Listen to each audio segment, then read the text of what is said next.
نحمده ونصلي على رسوله الكريم وعلى آله وصحبه اجمعین اما بعد۔ السلام علیکم ورحمۃ اللہ وبرکاتہ۔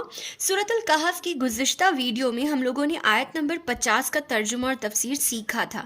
اس آیت میں ہم لوگوں نے یہ معلوم کیا تھا کہ کس طریقے سے ابلیس جو کہ جنات میں سے تھا، اللہ تعالیٰ نے فرشتوں کے درمیان اسے رکھا اور اسے ایک اونچا مقام اور مرتبہ دیا، لیکن پھر بھی اس نے اپنے غرور اور تکبر میں مبتلا ہو کر اللہ تعالیٰ کی نافرمانی کی۔ جب اللہ نے آدم علیہ السلام کو سجدہ کرنے کو کہا تو اس نے انکار کر دیا، اس نے اللہ کی نافرمانی کی، اور وہ اسی کوشش میں رہا کہ ہمیشہ انسان کو، انسانیت کو نیچا دکھائیں اور انہیں گمراہی میں مبتلا کریں۔ اسی لیے اللہ تعالیٰ واضح الفاظ میں بتا رہا ہے کہ یاد رکھو یہ شیطان تمہارا کھلم کھلا دشمن ہے، یہ اگر تم اس کی پیروی کرتے ہو، اس کے مطابق چلتے ہو تو تم اپنے آپ پر ظلم کرو گے۔ کیسے؟ اپنے آپ کو جہنم کے حوالے کر کے۔ اگر کوئی شیطان کی پیروی کرتا ہے، گمراہی پر چلتا ہے، تو وہ اپنے آپ پر ظلم کر رہا ہے، جہنم کے حوالے کرتے ہوئے اپنے آپ کو۔ تو اسی سے ریلیٹڈ آگے کی آیت ہے، چلیے شروع کرتے ہیں۔ اعوذ باللہ من الشیطان الرجیم، بسم اللہ الرحمن الرحیم۔ ما اشہدتہم خلق السماوات والارض، ما اشہدتہم، ہم نے موجود نہیں رکھا، ماں نیگیٹو میننگ میں نہیں کے معنی میں، ہم نے موجود نہیں رکھا ان کو، کس کو؟ شیطان کو، یا جس کی بھی تم اللہ کے سوا عبادت کرتے ہو، اللہ کے سوا، اللہ کو چھوڑ کر تم جس کی بھی عبادت کرتے ہو، وہ موجود نہیں تھے جب ہم نے پیدا کیا آسمان اور زمین کو۔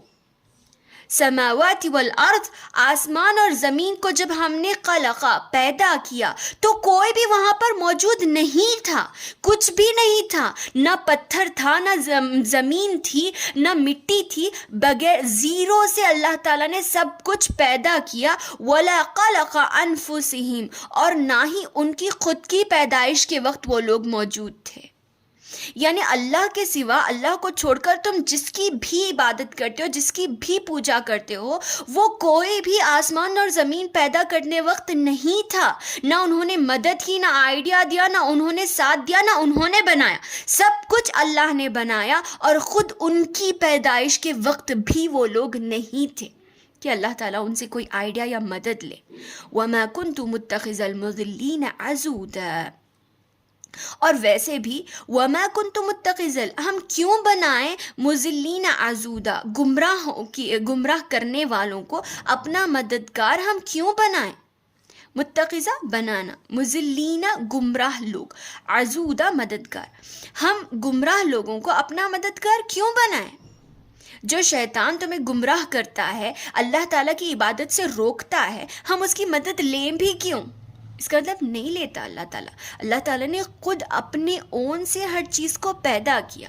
جب ہم اللہ تعالیٰ کی پیدائش سے خوش ہیں، جی رہے ہیں اس دنیا میں، اس کی ہر بنائی ہوئی چیز کا فائدہ اٹھا رہے ہیں، تو جب عبادت کی باری آتی ہے تو ہم کیوں اللہ تعالیٰ کی نافرمانی کرتے ہیں؟ اسی چیز سے اللہ تعالیٰ کو غصہ آتا ہے۔ وَيَوْمَ يَقُولُ، اور جس دن کہے گا اللہ تعالیٰ، نَادُوا شُرَكَائِيَ الَّذِينَ زَعَمْتُمْ، نادو، تم آواز دو، پکارو، شرکائی الذین زعمتم فادعوہم، جس چیز کی تم پوجا کرتے تھے، جس کی تم عبادت کرتے تھے اللہ کو چھوڑ کر، جسے تم اللہ تعالیٰ کے پارٹنر سمجھتے تھے، اللہ کو شریک ٹھہراتے تھے، ان کو پکارو۔ اللہ تعالیٰ کھلم کھلا کہے گا قیامت کے دن، پکارو۔ فدعوہم، وہ پکاریں گے، جس کی تم دنیا میں عبادت کرتے تھے تم اس کو پکارو گے۔ فلم یستجیبوا لہم، لیکن کیا ہوگا؟ کوئی بھی جواب نہیں دے گا۔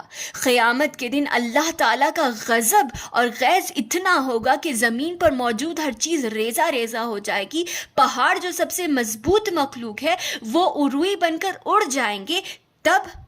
تب کوئی بھی اللہ تعالیٰ کے سامنے گفتگو تو کیا، اپنی آنکھیں اٹھانے تک کی طاقت نہیں رکھے گا، اس کا غضب اتنا خطرناک ہوگا۔ تب کون جواب دے گا تمہیں؟ اللہ کو چھوڑ کر جس کی تم عبادت کرتے تھے، کیا وہ آئیں گے تمہاری ہیلپ کرنے کے لیے؟ ہرگز نہیں۔ فَلَمْ يَسْتَجِبُوا لَهُمْ، وہ ہرگز تمہیں جواب نہیں دیں گے، اور یہی حقیقت ہے۔ وَجَعَلْنَا بَيْنَهُمْ مَوْبِقًا، اور ہم ان کے درمیان ایک آڑ بنا دیں گے۔ دیکھیں یہاں پر موبقہ کے دو معنی مفسرین بیان کرتے ہیں۔ ایک تو معنی حجاب کا، یعنی درمیان میں پردہ، یعنی یہ لوگ جو بھی انسان ہیں وہ جس کی بھی عبادت کرتے تھے دنیا میں، قیامت کے دن جب وہ ان کو پکاریں گے، اپنے معبود کو، اپنے کیا کہتے ہیں، اپنے جس کی وہ عبادت کرتے تھے ان کو پکاریں گے، تب وہ لوگ جواب نہیں دیں گے، خود اللہ تعالیٰ کے غیظ و غضب سے ڈرے ہوئے ہوں گے اور وہ لوگ انکار کر دیں گے۔ تب جس کی وہ عبادت کرتے تھے وہ لوگ ان سے نفرت کا اظہار کریں گے اور لڑنے لگیں گے۔ اسی لیے ان کی لڑائی کو ختم کرنے کے لیے اللہ تعالیٰ ان کے درمیان ایک پردہ یا حجاب حائر کر دے گا۔ اس کے علاوہ ایک اور معنی یہ ہے کہ غیظ و غضب یا ہولناک، اللہ تعالیٰ ان کے درمیان ہلاکت کا سامان بنا دے گا۔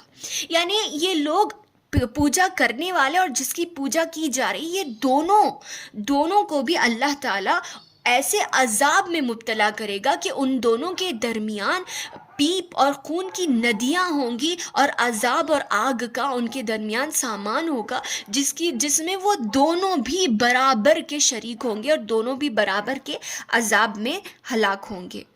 وَرَاءَ الْمُجْرِمُونَ النَّارَ، اور جب دیکھیں گے مجرم آگ کو، فَظَنُّوا، وہ لوگ گمان کرنے لگیں گے، أَنَّهُمْ مَوَاقِعُهَا، کہ یہ لوگ اس میں ضرور بضرور جھلسائے جائیں گے، اس میں ضرور بضرور وہ لوگ واقع ہو کرے جائیں گے۔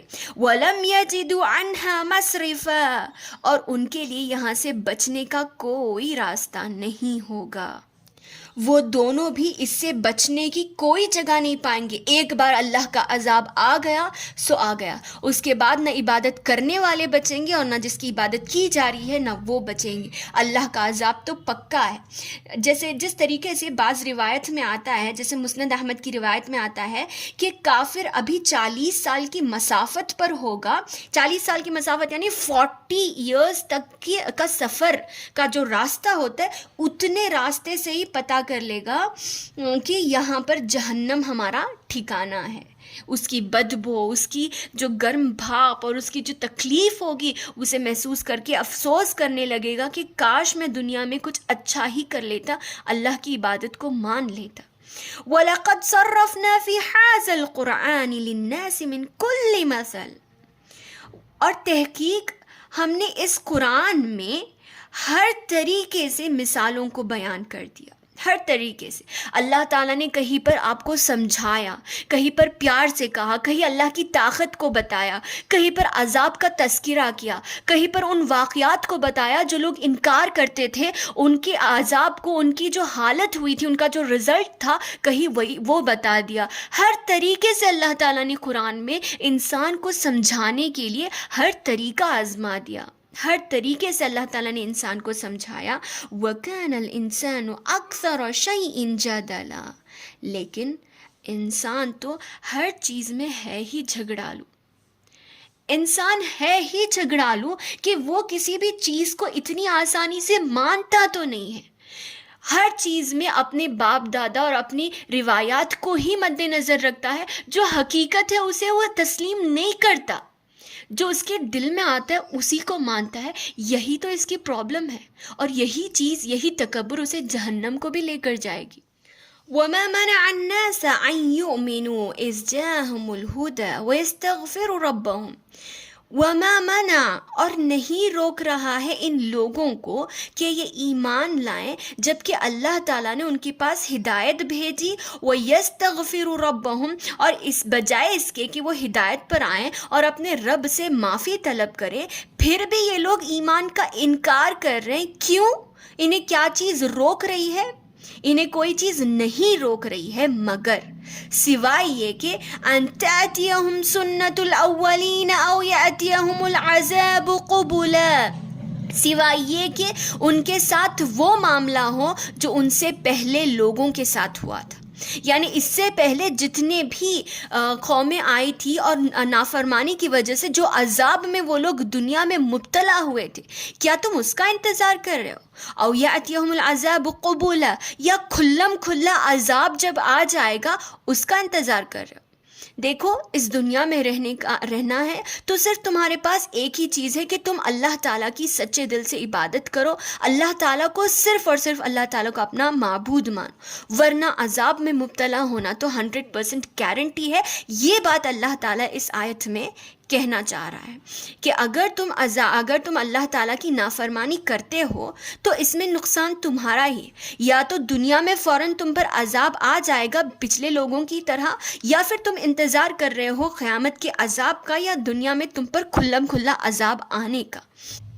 اگر کوئی یہ سوچتا ہے کہ ہم عذاب آنے کے بعد دیکھ لیں گے، یا اگر واقعی میں عذاب آیا تو ہم ایمان لا لیں گے، تو یہ ان کی عقل کی اندھی بات ہے۔ جس طریقے سے اللہ تعالیٰ نے مکہ والوں کو یا مخاطب کرتے ہوئے کہا کہ اگر تم ایسا سوچتے ہو کہ یاد رکھو کہ جب اللہ کا عذاب آئے گا تو بچنے کی کوئی جگہ نہیں ہوگی، اس کے بعد ایمان تو بالکل قبول نہیں کیا جائے گا۔